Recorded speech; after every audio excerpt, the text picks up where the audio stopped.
আসসালামু আলাইকুম, সবাই কেমন আছেন? আশা করি সবাই অনেক ভালো আছেন। তো সবার কাছে একটা অনুরোধ করতেছি, দয়া করে আমার কথাগুলো সবাই একটু মন দিয়ে একটু শুনবেন, আমি যেগুলো বলতেছি। তো একটা বাড়ির বড় ছেলে বিয়ের আগে যখন কাজ করে, আত্মীয় বলেন, ফ্যামিলি বলেন, নিজের কাছের লোক বলেন, যখন আবদারগুলো পূর্ণ করতে পারে, তখন বাড়ির বড় ছেলেটা খুব ভালো। আর যখন একটা ছেলে বিয়ের পরে কাজ করতে পারে না, বাড়ির কেউ পূর্ণ করতে পারে না চাহিদাগুলা, তখন বাড়ির ছেলেটা ভালো না, বউ পাগল। এগুলাই বলে অনেক ফ্যামিলিতে। কার কার ফ্যামিলিতে বলে তা তো আমি জানি না, কিন্তু অনেক ফ্যামিলিতে বলে, এটা আমি জানি। তো একটা বাড়ির বড় ছেলে যখনই কাজ করে, যখন তার বিয়ে শাদী হয় না, তার বাচ্চা কাচ্চা হয় না, তখন কিন্তু অন্যরকমের থাকে, চাহিদাগুলো পূর্ণ করতে পারে। বিয়ের পরে কিন্তু তার সংসারটা একটা হয়ে যায়, একটা পরের মেয়ে তার সংসারে আসে, তার সন্তান হয়, তখন তার সংসারটা বড় হয়ে যায়। সে পারে না কারো চাহিদা মন মতো পূর্ণ করতে। তখনই ভাই বোন আত্মীয় স্বজন সবাই বলে বউ পাগল, বউ নাকি কাজ করতে দেয় না, বউ টাকা পয়সা পাঠাইতে দেয় না। তো দেখেন, একটা বাড়ির বউরে যেভাবে খাওয়ানো পরানোর অধিকার আছে, তেমন অধিকার আছে তার বাপ মারেও খাওয়ানোর।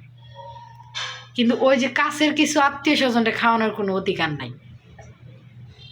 তার বাপ মারে খাওয়ানোর অধিকার আছে, তার সন্তানরে খাওয়ানোর অধিকার আছে, কিন্তু ওই যে আরও কিছু কিছু আত্মীয় স্বজন আছে, এত মানুষকে খাওয়ানোর কোনো অধিকার নাই। ঠিক আছে? তো জানি আমার কথাগুলো যারা শুনেন, যারা রেগুলার আমার ভিডিওগুলো দেখেন, অনেকেই আমার ভিডিও দেখেন, তাদের কিছু কিছু লোকের হয়তো বা ভালো লাগতে পারে আমার কথাগুলা, আর কিছু কিছু লোকের হয়তো বা অনেক খারাপ লাগবো। কেন তাদেরকে নিয়েও আমি কিছু কথা বলি, এই কারণে হয়তো বা খারাপ লাগতে পারে, কিন্তু খারাপ লাগার কোনো প্রশ্নই আসে না। আপনার স্বামী যেভাবে কষ্ট করে, পরিশ্রম করে, আপনি 10টা টাকা খাইতে দেন না কাউরে, এরকম আমারও খুব কষ্ট লাগে। আমার স্বামী 10 টাকা উপার্জন করুক আর 5 টাকা উপার্জন করুক, আমারও কাউরে দিতে ইচ্ছা করে না। আমার এই সন্তানটা হওয়ার আগে আমার স্বামী সবার চাহিদাগুলো পূর্ণ করছে, যে যেভাবে পারছেন তার সেইভাবেই চাহিদাগুলো পূর্ণ করছে। ভাই বলেন, বোন বলেন, আত্মীয় স্বজন বলেন, ফ্যামিলি বলেন, যে যেখান থেকেই চাহিদা চাইছেন পূর্ণ করে দিছে আমার জামাই।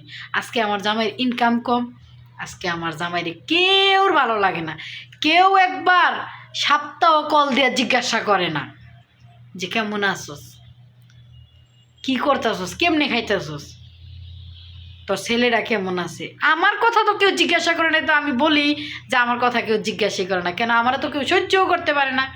একটা বাড়ির বউ কখন ভালো হয় জানেন? যখন তার এই 2টা হাত চলতেই থাকে, কাজকাম করতেই থাকে, তখন বাড়ির বউ খুব ভালো। যখন একটু কাজে কামে ভুল হয়, এই বাড়ির বউর মতো নোংরা কোনো বউই নাই। ওই পাশের গ্রামে আইটা আইটা বদনাম করা শুরু করে দেয় অনেকেই, অনেক শাশুড়িরা। তো আমার এই যদি নিজের মতো না করে নিতে পারো, আমি কেমনে পরের নিজের করে নিব? এটা আমার কথা না, এটা অনেক ছেলের বউর কথা।